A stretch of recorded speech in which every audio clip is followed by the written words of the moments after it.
Futures and options on futures trading involve substantial risk and is not a suitable investment for all types of investors. Past results are not necessarily indicative of future results. When I use the word I in this video, it refers to what I teach in my charting course or what I offer in my twice daily oral and written updates. Prices shown on charts and quote boards are in real time and take into account all known activity up to this point in time. And if you'd like to read more of this disclaimer, simply hit the pause key on your video player.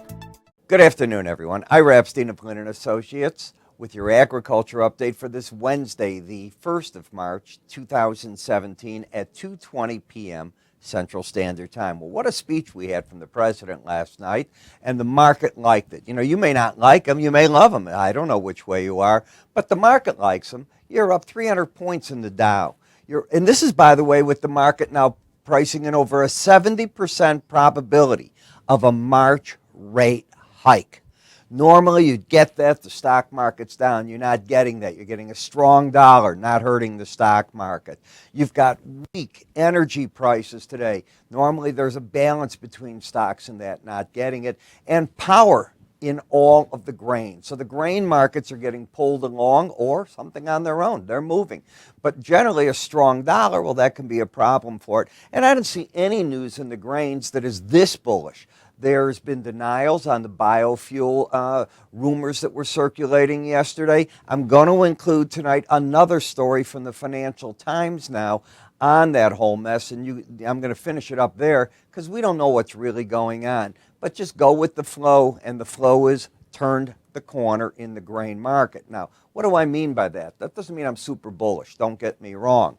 But you've got to argue here that a trading bottom is coming in. In fact, if we take a look on the weekly chart, last week's high was 1044.5, below 1009. Now we've got a 1006 low and a 1045 high. So we have an outside week to the upside. The market's up 27 3/4 cents. Unless the market closes lower for this, I'm going to say that the market is making a pretty broad statement that it wants to find support against these previous areas. Remember, this became the resistance, then the support, and again, the support. Let's call it near that $10 range that seems to be showing itself. When we come to the daily charts, you can also argue here, you went down, made the lower low, and then came zooming back to the upside. So the market's made about a 50% retracement on a closing basis. If we take a look at bar charts, you have an inside day, but further gain from yesterday. And you still have a pattern of lower highs and lower lows. So there's the confusion. You've still got the trend line down until you take out 1056 1/4. When I put the market against the 18-day average of closes, yesterday you failed against it. Today you're going to close up slightly over it. Tomorrow's going to be a real important day with it. We can argue right now that the break slid under the 100-day average, found its footing, rallied back to the 18, and that's where the battleground is shaped up right now. We can also argue that the lower Bollinger Bands were hit right through here, supported the market, and you spun away. Momentum has turned up since this has all occurred, and should you get over 1056, I know it sounds nutty, but you could get an out-and-out buy in this market. In other words, momentum buy signal, trend buy signal, bias buy signal that could call for a challenge of the 1079 level. In the meal market, here too, you're in an oversold condition that hasn't yet seen the, if you will, momentum turn up, but that can all happen if prices were to get over 343.5 and not get back under this low. That could turn the market bullish. What about staying bearish? Well, to stay bearish, you can afford a rally up to the 18-day average, and the pros can fight it there. The key number to not take out if you want to keep the bear play going without worrying about if you have an outside day blowout to the upside or upside is that number, 343.5. If it's not taken out, the market stays very much in the bear camp. A market that I did not see the rally coming in like this. Frankly, I thought the market was going to falter back today. And wrong. It just stayed up. And in fact, it went up for another high on this level. Now, yesterday's high in the market was 34.74. All you did is come back to that range today. But that's enough. Now you've got a market with absolutely no trend. You've got lower lows, a higher high, first close over the 18-day average. Momentum's still pointing up a bit here, but it's certainly not a buy, and it's certainly not a sale. It's a big nothing market all of a sudden. In the corn market, yesterday you took out this high. So you had a pattern of a lower low and a higher high. That hasn't changed. The bias is up because you're over the 18-day average, but you are stuck between the lower Bollinger Band and the upper one, all hit in a 24-hour period. Pretty exciting. In the wheat market, wheat is also making an argument today that if it gets over 459, it negates the downtrend, but it doesn't start an uptrend. In terms of bias, it's already negated the downtrend because you closed over the 18-day average, which gives it upside bias. But once again, a pretty crazy chart action. The bears have lost control because it's over the 18-day average. I don't know if they'll blow out over 459 or not, but if you get over that, any semblance of staying in a downtrend is over for the near term. So they have to defend and not let it get there. If they shove it back under 452.5 on a close, they will have regained control of that market. Now in the sugar market, you've got a very interesting day. You're trying to make your bottom against the lower Bollinger Band. You've now been riding it for 4 days in a row. You're very oversold.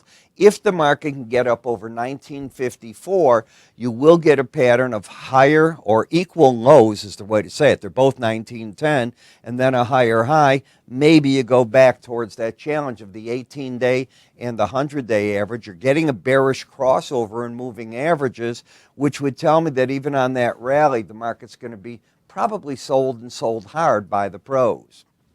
In the coffee market, a huge outside day, key reversal, whatever you want to call it, it's all there. You got the lowest low of a move, you blew it out, market's coming back, 18-day average could be the support, and you're not trending. You have a pattern of a higher high, see the arrow down there, but it's over that high right here, and the lower low. I'm looking for battleground 18-day average of closes. In the cocoa market, my eye goes here. First, you're oversold. Second, the market's again paying attention at the lower Bollinger Band. If it rallies, resistance is 1988, but being oversold, you might not get the pros into this market that want to be as aggressive as they were when it was rallying like this and they felt more comfortable selling it. Selling an oversold condition is hard. And here's a market that flip-flopped. I'm going to take off today's action. Without today's action, you had lower highs and higher lows. That's not a trend. If you take out 77.19, maybe you make a run for the 18-day average. If you take out 7,600, maybe you make a run to the downside. The market went for the upside, as you can see, so that Bollinger Band is the number. I'm pretty sure I talked about that yesterday, and you can see how it's working out today. In the April cattle, back up to the upper Bollinger Band, overbought. Now, the question is, with the sideways action of the Bollinger Band, are you going to start bending it to the upside and carry the market higher, or is it going to fail here against that number due to the overbought condition? Either way, it stays bullish until you take out this 115.25. Bulls are in control of the market, but again, overbought. Feeder cattle market, void of trend. Higher high with the swing line and lower low.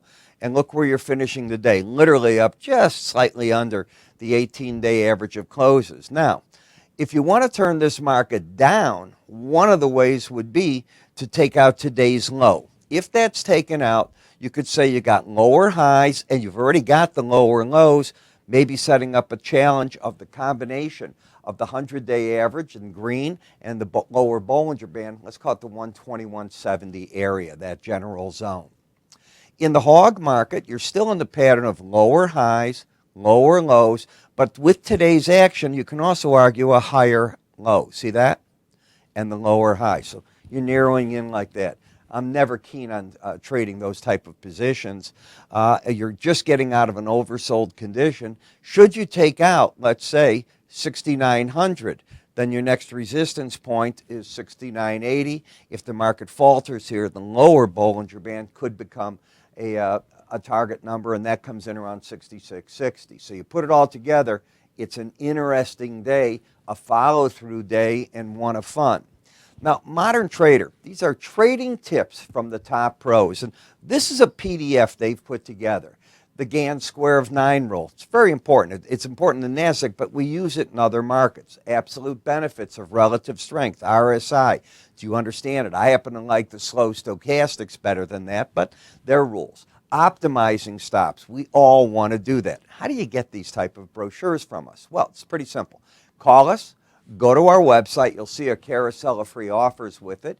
You can click right up here, and from that, you will see that the form appears if you're watching me on YouTube. And underneath us on a number of websites, you can click there. And what takes place is the form will appear under there, because some of them take these videos and frame them. Also remember, you can always watch these videos in your smartphones and other areas from the apps that we make available to you. I'm Ira Epstein. You have a good day, and I'll talk to you tomorrow.